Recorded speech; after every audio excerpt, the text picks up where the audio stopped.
Hallo und herzlich willkommen zu einer Mini-Ausgabe von Alex, das Ereignisfernsehen auf der Republika.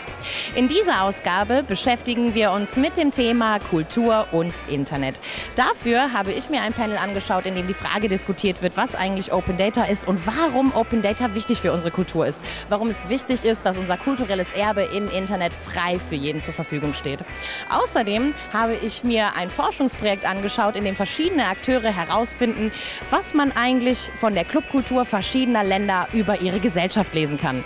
In diesem Sinne, viel Spaß. Over the last few centuries, humankind has collected their heritage and they've put it into museums, into archives, into libraries for everybody to enjoy it, to learn from it.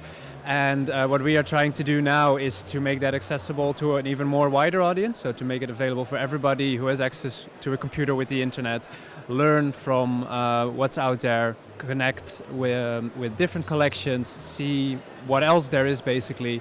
And it allows institutions to connect with an whole new group of people basically.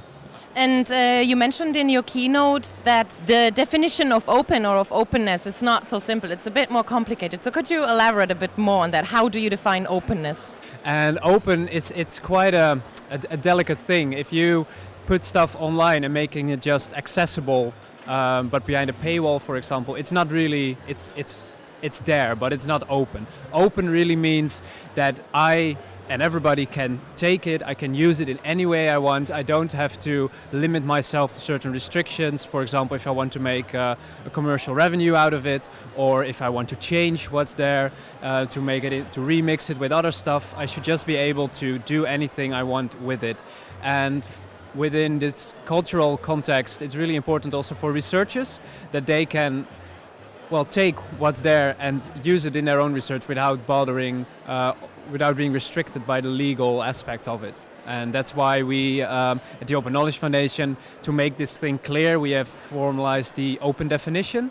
And there it's clearly mentioned that open is a piece of content or data which is available for reuse for anybody without any restriction. What you also mentioned in your keynote was that not in the curating processes of putting up those open data online and secondary literature on, art and literature or whatever is important for culture, involves not only experts but also the users. They kind of work together. Very often they also can't do everything themselves, and users the community is very strong and they really want to help people. And in some cases they even are the experts, so you can make use of people, or make use sounds a bit harsh maybe, but people are willing to contribute their expertise to your collection to make it better. Is that still reliable, or is there issues in, like for instance, when I use Wikipedia, it's always like, okay, how reliable is what I can read online there? Yeah. It comes to the attribution, I guess, because that's where we often see this fear of institutions saying where we don't want to put our stuff online because people can take it and do anything they want with it, and we don't control it anymore. But at the same time, if you're doing a research, you're looking for the trusted sources. So you will look for the stuff that's being put online by the institution itself, or being acknowledged by or pushed forward by relevant people, instead of just, if you go online, you can find any single truth you're looking for, but it depends on who said it, I guess, and who created it and such. And what are the biggest obstacles that you have to deal with? Honestly, I guess it's copyright. Über derartige Probleme der digitalen Gesellschaft hätten wir sicher noch Stunden diskutieren können, aber ich musste mich auf den Weg zu meinem nächsten Vortrag über das Forschungsprojekt 10 Cities machen. The 10 Cities project is a project by Goethe Institute Nairobi, together with many other Goethe institutes in Europe and African countries. So we run this on, as you've just heard, in 10 cities on 2 continents. That'll be Nairobi, Johannesburg, Luanda, Lagos and Cairo in Africa, and Berlin, Bristol, Lisbon, Kiev and Naples in Europe. There's interesting things that you can talk about when you look at them through the lens of club music. When you have a look at how people dance, how they go out, how they dress, where they go, when they go, what they drink, what kind of drug they take, which kind of people people they meet, if they go home together afterwards or not. So there's many interesting questions economically, politically, socially connected to this topic, and that's why we're having a close look at it. Well, it's been a very challenging thing. I think, first of all, that the Goethe Institute in Nairobi has done a fantastic job of finding relevant writers in each city.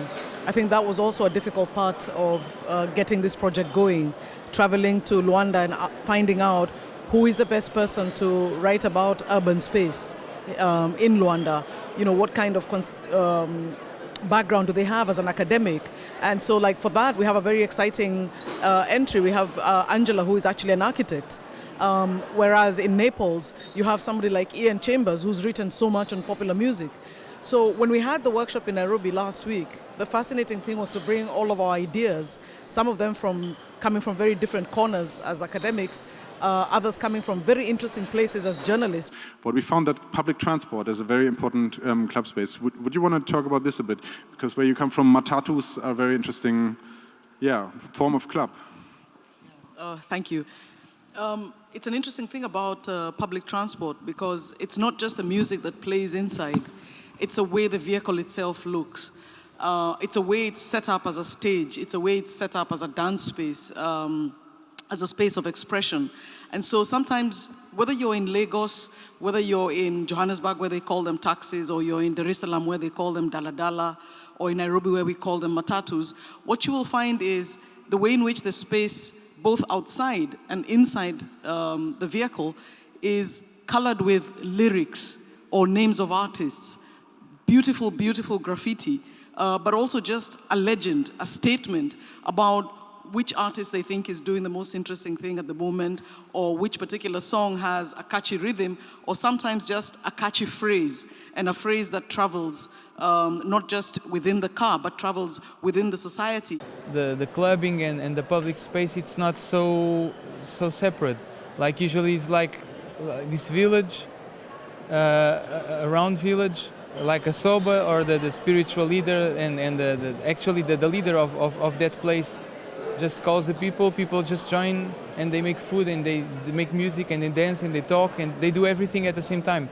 So from my perspective, things are going back to a more natural, early kind of condition, human condition.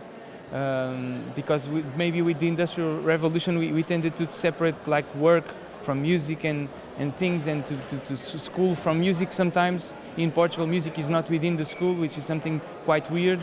Music sometimes is only used as entertainment, and clubs only used as some place where you go just to waste yourself. And I don't think things should be so separate, like sex and love, or dance and sex. Maybe things can be related. You know, when we had a public discussion in Nairobi, and I was kind of criticized that in Europe people would mostly go out for themselves in the club and just dance for themselves. And I found it quite interesting because it's for me it's a total different concept, but it's also a matter of togetherness, because you dissolve your ego somehow in the crowd. When you're in a good club, you forget that you are one, so you're one with the crowd. Whereas in for example in Nairobi, I guess people would rather watch each other and just like watch a specific person, not do the couple dance, but you have your group of friends with you, you relate to somebody, whereas I could get totally lost on a dance floor in Berlin.